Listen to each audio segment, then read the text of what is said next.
ಇಂದು ಕೂಡ ಮುಂದುವರೆದ ಬಜೆಟ್ ಪೂರ್ವಭಾವಿ ಸಭೆ ವಿಧಾನಸೌಧದಲ್ಲಿ ನಿರಂತರ ಸಭೆಯನ್ನ ನಡೆಸಲಿದ್ದಾರೆ ಸಿಎಂ. ವಾಣಿಜ್ಯ ಸಂಘ ಸಂಸ್ಥೆಗಳು, ಸಾರಿಗೆ ಅಂಗಸಂಸ್ಥೆಗಳು, ಅಬಕಾರಿ, ಭೂಮಾರುಕಟ್ಟೆ ಇತರೆ ಸಂಘ ಸಂಸ್ಥೆಗಳ ಜೊತೆಗೆ ಸಭೆ ಇದೆ. ಸಂಜೆ 4:30ಕ್ಕೆ ಸರ್ಕಾರಿ ನಿವಾಸ ಕಾವೇರಿಯಲ್ಲಿ ಸಭೆ ನಡೆಯಲಿದೆ. ಆರ್ಥಿಕ ಇಲಾಖೆಯ ಹಿರಿಯ ಅಧಿಕಾರಿಗಳೊಂದಿಗೆ ಚರ್ಚೆಯನ್ನ ಮಾಡಲಾಗಿದೆ. ನಿರಂತರವಾಗಿ ಚರ್ಚೆಗಳನ್ನ ಮಾಡ್ತಾ ಇದ್ದಾರೆ. ಇವತ್ತು ಕೂಡ ಅದೇ ರೀತಿಯಾಗಿ ಸಭೆಗಳಿಗಿದೆ. ಇವತ್ತು ಪ್ರಮುಖವಾಗಿ ವಿಧಾನಸೌಧದಲ್ಲಿ ಈ ಸಭೆಗಳು ನಡೆಯುತ್ತೆ. ವಾಣಿಜ್ಯ ಸಂಘ ಸಂಸ್ಥೆಗಳು, ಸಾರಿಗೆಯ ಅಂಗಸಂಸ್ಥೆಗಳು, ಅಬಕಾರಿ, ಭೂ ಮಾರುಕಟ್ಟೆ ಇತರೆ ಸಂಘ ಸಂಸ್ಥೆಗಳ ಜೊತೆಗೆ ಸಭೆ ಮಾಡಲಾಗುತ್ತೆ. ಸಂಜೆ ಸುಮಾರು 4:30ಕ್ಕೆ ಸರ್ಕಾರಿ ನಿವಾಸ ಕಾವೇರಿಯಲ್ಲಿ ಈ ಒಂದು ಸಭೆಯನ್ನ ಹಮ್ಮಿಕೊಳ್ಳಲಾಗಿದೆ. ಆರ್ಥಿಕ ಇಲಾಖೆಯ ಹಿರಿಯ ಅಧಿಕಾರಿಗಳೊಂದಿಗೆ ಚರ್ಚೆಯನ್ನ ಮಾಡಲಾಗುತ್ತೆ. ಇವ್ರಗಳ ಬೇಡಿಕೆಗೇನಿದೆ, ನಿರೀಕ್ಷೆಗೇನಿದೆ, ಏನು ಬೇಕಾಗಿದೆ, ಯಾವುದಕ್ಕೆ ಒತ್ತು ಕೊಡಬೇಕಾಗಿದೆ, ಏನೇನು ಸಮಸ್ಯೆಗಳಿದೆ, ಸೊ ಇದೆಲ್ಲದ್ರ ಬಗ್ಗೆ ಕೂಡ ಅವ್ರಗಳ ಜೊತೆಗೆ ಚರ್ಚೆ ಮಾಡಿದ್ರೆ ಒಂದು ಬಜೆಟ್ ಹೇಗಿರಬೇಕು ಅನ್ನುವಂಥದ್ದು ಅರಿವಾಗತ್ತೆ. ಒಂದು ಪರಿಕಲ್ಪನೆ ಅನ್ನೋದು ಕೂಡ ಇರುತ್ತೆ ಬಜೆಟ್ ಅಂದಾಗ. ಸೊ ಹಾಗಾಗಿ ಸಂಬಂಧಪಟ್ಟಂಥ ಇಲಾಖೆಗಳು, ಅಂಗಸಂಸ್ಥೆಗಳು, ಸಂಸ್ಥೆಗಳು, ಸಂಘ ಸಂಸ್ಥೆಗಳು ಇವೆಲ್ಲವುಗಳ ಜೊತೆಗೆ ಅವರ ಬೇಡಿಕೆಗಳು, ಅವರ ನಿರೀಕ್ಷೆಗಳು, ಸದ್ಯದ ಪರಿಸ್ಥಿತಿ ಆ ಇಲಾಖೆಗಳಲ್ಲಿ ಅಥವಾ ಸಂಘ ಸಂಸ್ಥೆಗಳಲ್ಲಿ ಏನಿದೆ, ಏನನ್ನು ಬಯಸ್ತಾ ಇದ್ದಾರೆ, ಏನು ಬೇಕಾಗಿದೆ, ನಿರೀಕ್ಷೆ ಏನಿದೆ, ಇದೆಲ್ಲದ್ರ ಬಗ್ಗೆಯೂ ಕೂಡ ಚರ್ಚೆಯನ್ನು ಮಾಡಿ ಅದರಲ್ಲಿ ಯಾವ್ದ್ಯಾವುದು ಬಹಳ ಮಹತ್ವ ಅಂತ ಅನಿಸುತ್ತೆ, ಯಾವುದಕ್ಕೆ ಒತ್ತು ನೀಡಬೇಕು ಅಂತ ಅನಿಸುತ್ತೆ, ಆರ್ಥಿಕ ಇಲಾಖೆಯ ಅಧಿಕಾರಿಗಳಿಗೆ ಏನು ಹೇಳ್ತಾರೆ, ಅದಕ್ಕೆ ಸಂಬಂಧಪಟ್ಟಂತೆ ಏನು ವರ್ಕೌಟ್ ಮಾಡಬೇಕಾಗತ್ತೆ, ಇದೆಲ್ಲದ್ರ ಬಗ್ಗೆ ಚರ್ಚೆಗೆ ಅಂತ ಮೀಟಿಂಗನ್ನು ಕರೆಯಲಾಗಿದೆ. ಈ ಬಗ್ಗೆ ಮತ್ತಷ್ಟು ಮಾಹಿತಿಯನ್ನು ನೀಡ್ತಾರೆ ನಮ್ಮ ಪ್ರತಿನಿಧಿ ಶಿವು. ಸಿದ್ದರಾಮಯ್ಯನವರ ಲೆಕ್ಕ, ಸಿದ್ದರಾಮಯ್ಯನವರ ಬಜೆಟ್ ಅಂತ ಅಂದರೆ ಹಿಂದುಳಿದ ವರ್ಗದವರು, ಮಧ್ಯಮ ವರ್ಗದವರು, ಬಡ ಜನಸಾಮಾನ್ಯರು ಸಾಕಷ್ಟು ನಿರೀಕ್ಷೆಗಳನ್ನು ಇಟ್ಕೊಂಡಿರ್ತಾರೆ. ಅದಲ್ಲದೆ 16ನೇ ಬಜೆಟ್ ಅನ್ನುವಂಥ ನಿಟ್ಟಿನಲ್ಲಿ ಅದು ಕೂಡ ಒಂದು ದಾಖಲೆ. ಈ ಬಾರಿಯ ಬಜೆಟ್ ಎಲ್ರಿಗೂ ಉತ್ತಮವಾಗಿರಬೇಕು, ನೆನಪಿನಲ್ಲೂ ಉಳಿಬೇಕು, ಜನಪ್ರಿಯತೆಯೂ ಆಗಬೇಕು ಅನ್ನುವಂಥ ನಿಟ್ಟಿನಲ್ಲಿ ಹೇಗೆಲ್ಲ ತಯಾರಿಗಳು ನಡೀತಾ ಇದೆ, ಸಿದ್ಧತೆಗಳು ನಡೀತಾ ಇದೆ, ಏನೆಲ್ಲ ನಿರೀಕ್ಷೆಯನ್ನು ಜನಸಾಮಾನ್ಯರು ಸಿದ್ದರಾಮಯ್ಯನವರಿಂದ ಬಯಸ್ತಿದ್ದಾರೆ?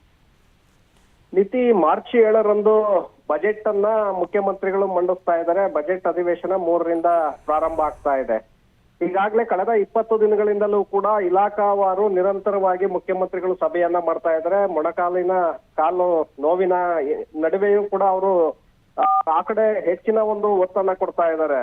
ಕಾರಣ ಈ ಬಾರಿ ದಾಖಲೆಯ ಬಜೆಟ್ ಇದು. ಸಿದ್ದರಾಮಯ್ಯನವ್ರಿಗೆ 16ನೇ ಬಜೆಟ್. ಇಲ್ಲಿಯವರೆಗೆ ಯಾರು ಕೂಡ ಇಷ್ಟು ಬಜೆಟ್ ಗಳನ್ನ ಮಂಡನೆ ಮಾಡಿದಂತವ್ರು ಕರ್ನಾಟಕದ ಇತಿಹಾಸದಲ್ಲಿ ಇಲ್ಲ.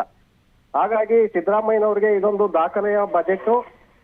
ಜನಸಾಮಾನ್ಯರನ್ನ ಗುರಿಯಾಗಿಟ್ಕೊಂಡೆ ಈ ಬಾರಿ ಬಜೆಟ್ ಅನ್ನ ಅವರು ಪ್ರಿಪೇರ್ ಮಾಡ್ತಾ ಇದ್ದಾರೆ ಅನ್ನುವಂತ ಮಾಹಿತಿಗಳು ಸಿಗ್ತಾ ಇದೆ.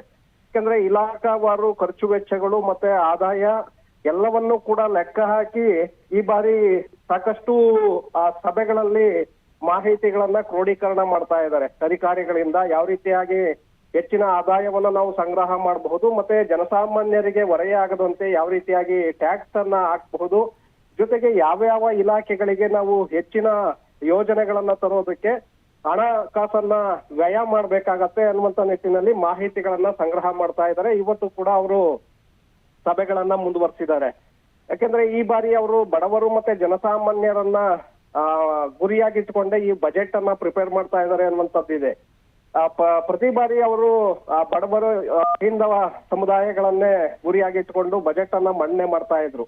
ಈ ಬಾರಿ ಹೆಚ್ಚಿನ ಒತ್ತನ್ನ ದಲಿತರು ಮತ್ತೆ ಅಲ್ಪಸಂಖ್ಯಾತರು ಮತ್ತೆ ಹಿಂದುಳಿದ ವರ್ಗಗಳಿಗೆ ಮತ್ತಷ್ಟು ಬೆನಿಫಿಟ್ ಅನ್ನ ಕೊಡ್ಬೇಕು ಅನ್ನುವಂತ ಕಾರಣಕ್ಕೆ, ಜೊತೆಗೆ ನಿರ್ಗತಿಕರು ಮತ್ತೆ ತಳಮಟ್ಟದಲ್ಲಿ ಯಾರು ಇನ್ನೂ ಕೂಡ ಬಡತನದ ರೇಖೆಗಿಂತ ಮೇಲೆ ಬಂದಿಲ್ಲ ಅಂತವರನ್ನ ಗುರಿಯಾಗಿಟ್ಕೊಂಡೆ ಈ ಬಾರಿ ಕೆಲವು ಹೊಸ ಯೋಜನೆಗಳನ್ನು ಕೂಡ ಘೋಷಣೆ ಮಾಡೋದಕ್ಕೆ ಸಿದ್ದರಾಮಯ್ಯ ಅವರು ಪ್ರಿಪೇರ್ ಮಾಡ್ಕೊಳ್ತಾ ಇದ್ದಾರೆ ಅನ್ನುವಂಥದ್ದಿದೆ.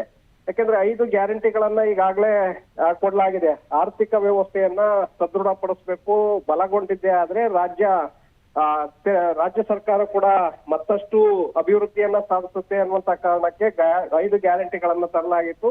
5 ಗ್ಯಾರಂಟಿಗಳಲ್ಲಿ ಜನಸಾಮಾನ್ಯರಿಗೆ ಕೆಲವು ಅನುಕೂಲಗಳು ಕೂಡ ಆಗಿದೆ, ಕೆಲವೊಂದಷ್ಟು ಲೋಪಗಳು ಕೂಡ ಇದೆ.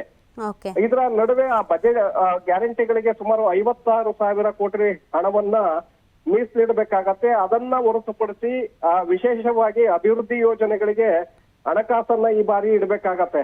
ಕಳೆದ ಬಜೆಟ್ ನಲ್ಲಿ ಅಭಿವೃದ್ಧಿ ಯೋಜನೆಗಳಿಗೆ ಹೆಚ್ಚಿನ ಅನುದಾನವನ್ನ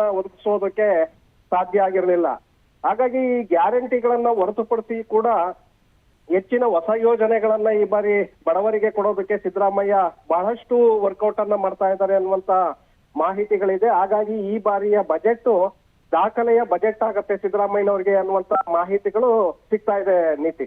ಓಕೆ, ಥ್ಯಾಂಕ್ ಯು ಶಿವೋತ್ತಮ ಡೀಟೇಲ್ಸ್ಗಾಗಿ.